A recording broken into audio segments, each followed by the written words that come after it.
If you want to have conversations that are fun and engaging, then you need to ask the right questions.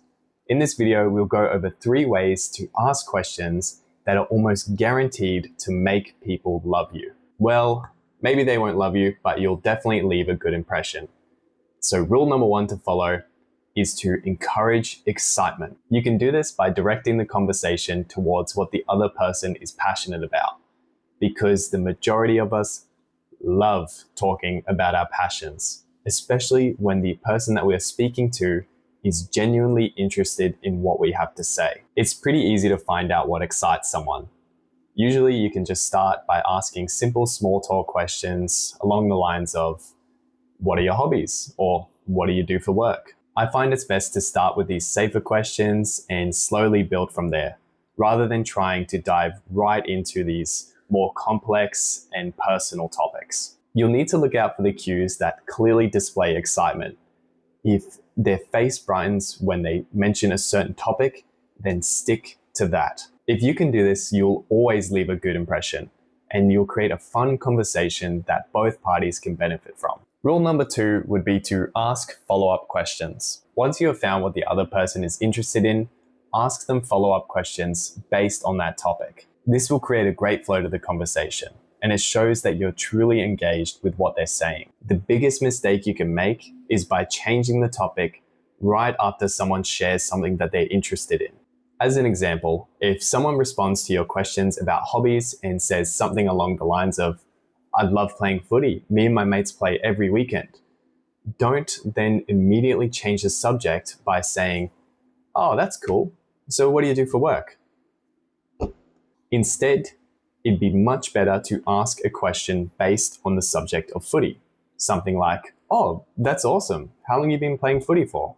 This will demonstrate a genuine engagement and interest in what they're saying. You can do this with any topic.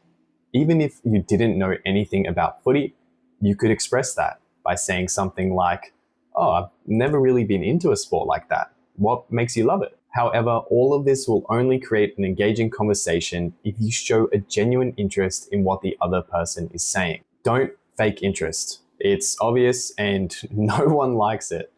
If you struggle to show a genuine interest, then you may be approaching the conversation from a more self-centered view. Your goal should be to learn more about the other person and create a fun and engaging conversation, rather than wanting to only talk about the topics that interest you. My last suggestion would be to regularly, I don't know why I can't say that, but to regularly, close enough, flip the conversation back onto the other person. This is going to be especially helpful for anyone who is shy or a bit introverted and doesn't really enjoy the spotlight or talking about themselves. Trust me, this is how I feel in almost every conversation that I have, so I know that this works well. A good conversation is often back and forth. It can't focus too heavily on one person or the other. We've all been a conversational hostage at some point, talking to someone who just talks about themselves for the whole duration of the conversation and shows no interest in you. Don't be that person. No one likes that person.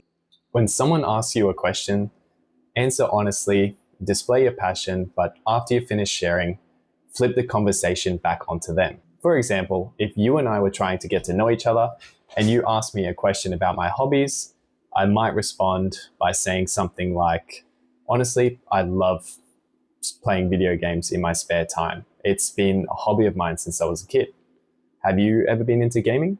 If anyone ever responds with a short answer like no, and it feels like it kills the momentum of the conversation, then you might want to respond with another follow-up question.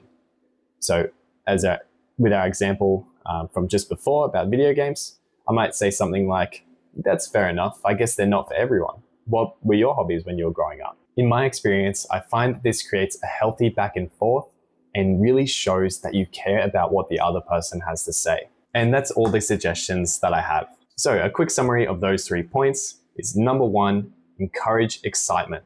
Find out what the other person is interested in and ask them questions based on that topic. Number 2, ask follow-up questions. Once you know what someone is interested in, ask follow-up questions that are gonna engage them in the conversation. And lastly, number 3 is to regularly flip the conversation back onto the other person to have a fun back and forth. Now, these are just my opinions and what I try and do to create fun conversations, and I find that it really works well for me. But if there's anything that you think I missed or you disagree with, or other things that you try and do to create better conversations, then I would love to hear about them. So please leave a comment below. As always, thank you for watching.